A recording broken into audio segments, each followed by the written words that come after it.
ଦଳାଚକଟାରେ 3 ଭକ୍ତଙ୍କ ମୃତ୍ୟୁ ପରେ ରଥଯାତ୍ରାର ସମ୍ପୂର୍ଣ୍ଣ ପରିଚାଳନା ପାଇଁ ବରିଷ୍ଠ ଆଇଏଏସ୍ ଅରବିନ୍ଦ ଅଗ୍ରୱାଲଙ୍କୁ ଦାୟିତ୍ୱ ଦେଇଛନ୍ତି ରାଜ୍ୟ ସରକାର। पूरा रथयात्रार परिचालना तांको हातरे न्यस्त कराଯାଇଛି। तांकर प्रत्यक्ष तत्वावधान रथयात्रा संपूर्ण कराजिबो। से उच्चशिक्षा विभाग प्रमुख सचिव अछंती। आगुरु से पुरी जिलापाल थिले, तेणु रथयात्रा परिचालना रे आगुरु तांकर अभिज्ञता अछि। एहाको देखि अरविंद अग्रवाल को दायित्व दिया जायछि। सेहिपरि पुरी पुलिस परिचालना दायित्व एडीजी सोमेन्द्र प्रियदर्शी को दिया जायछि। आगुरु से पुरी एसपी थिले, तांकर मध्य रथयात्रार अभिज्ञता अछि। तेणु तांकु रथ समय पुलिस परिचालनार दायित्व दैछन्ति राज्य सरकार।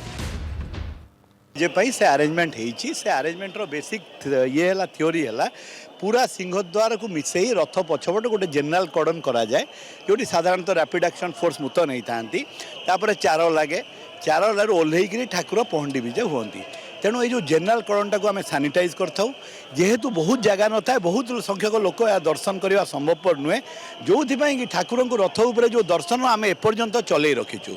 प्रभुंकर से दया रही एपर्यंत से दर्शन चली थरे पहंडी आरंभ होगा जो प्रस्तुति हम यही जो सामने लोक जाऊँच बंद कर ठाकुर को पहंडी कर नि प्रभु इच्छा हुए समर्पण भावना ये समस्त अधिकारी काम करती। अघटन जो कथा कहले अघटन तो अघटन एक्सीडेंट इज एक्सीडेंट किंतु प्रशासनिक व्यवस्था और प्रशासनिक प्रचेष्टा यहाँ निष्ठार सहित समस्ते करुछन।